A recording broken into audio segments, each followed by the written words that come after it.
Որտև այս ցավերն ու վշտերը, տառապանքները, ներսի ու դրսի պատերազմները, ընտանեկան դժվարությունները, կյանքի խնդիրներն ու հալածանքները այնքան է շատացե, որ նույնիսկ աշխարհի մարդիկ կսեն ուր է քո Աստվածդ, որ Աստծուն կհավատաս ինչի այս խնդիրները քո կյանքում։ Ու Ասաբը խեղճացել է, ժողովուրդ ջան։ Կսե հիրավի զուրտեղը սիրտս մաքրեցի ու ձեռքերս անմեղությունով լվացի, բայց փառք Աստծո, որ Աստված կխոսա Ասաբի հետ, որտև անկեղծ հավատացյալներին, սիրելիներս,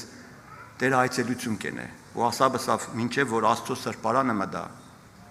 այսինքն Տիրոջ ներկայությունը նորից Ասաբի վրա եկավ։ Ու նորից խոսքը բարձրացավ, ես կխոսամ, թե ինչ խոսք է բարձրացել Ասաբի կյանքում։ Ես կուզեմ սկզբից նայենք, որ նույն ձեռագիրը տեղի ունեցել, թե հին ուխտի հավատացյալների մեջ, թե նոր ուխտի հավատացյալների մեջ, սիրելիներս, սա գրված է մեզի օրինակի համար։ Ու նայեք Դավիթի կյանքում էլ է նույնը երը։ Տիրոջը հանձնեք ու ճամպատ ու անոր հուսա, ու անիգա պիտի կադարե, Դավիթն է գրել Սաղմոս 37-ի 5-րդ խոսքից կարտամ։ Ու դուրս պիտի հանեք քո արտարությունը լույսի պես ու քո իրավունքդ կեսօրվա պես։ Տիրոջը համբերե ու անոր սպասե, եւ մի նախանձվի իրա ճամպեն, հաջողությամբ գացողին ու խապեյությունը նոր մարդուն։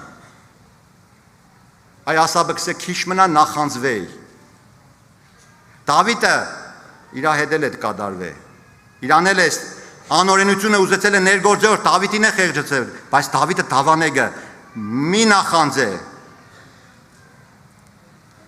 Իշ ճամպան հաջողություն գացողին ու խապեյությունը նոր մարդուն, դատարե բարգությունը ու սրդողելը վեշճացու։